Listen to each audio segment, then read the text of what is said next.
আমি সূরা ফাতিহাটা বাংলায় এত দ্রুত বলতে পারবো, আপনি এত দ্রুত আরবিতে বলতে পারবেন না। আমি একটু বলি, তাহলে আসবে না। সমস্ত প্রসঙ্গে বিশ্ব জগতের প্রতিপালক আল্লাহরই যিনি পরম করুণা পরম বিচারদিন মার্গাম, তোমার প্রসঙ্গে তোমার সাহায্য প্রতি আমাদের চালিত করে সঠিক পথে তাদের পথে যাদেরকে তোমার প্রদান করেছে, যারা তোমার রসপতি দানে পথ রয়েছে। আমি আল্লাহু আকবার।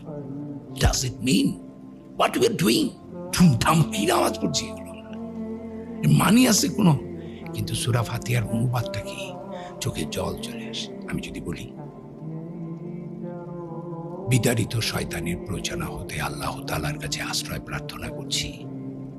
পরম করুণাময় পরম দয়াময় আল্লাহর নামে সমস্ত প্রশংসা বিশ্ব জগতের প্রতিপালক আল্লাহরই, যিনি পরম করুণাময় পরম দয়াময় বিচার দিনের মালিক।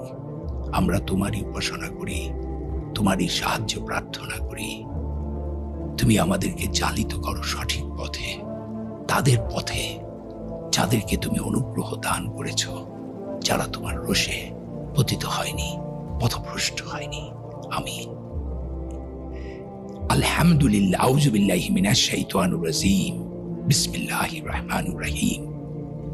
আলহামদুলিল্লাহি রাব্বিল আলামিন আর রহমানির রহিম মালিকি ইয়াউমিদ্দিন ইয়াকা না'বুদু ওয়া ইয়াকা নাস্তাঈন ইহদিনাস সিরাতাল মুস্তাকিম সিরাতাল্লাযীনা আন'আমতা আলাইহিম গায়রিল মাগদুবি আলাইহিম ওয়ালাদ-দাল্লিন।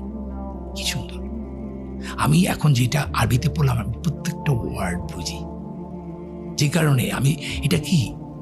এবং দেখেন সূরা ফাতিহাটা আমার দিয়ে বলা আছে, আমি নাই। আমার মানে হচ্ছে আমি আল্লাহর নবীর উম্মত হিসাবে সমগ্র মুসলমানদের প্রতিনিধিত্ব করে কিন্তু মুসলমানদের হয়ে কিন্তু আল্লাহর কাছে প্রার্থনা করছি। সো সূরা ফাতিহাটা যদি না বুঝি, আমি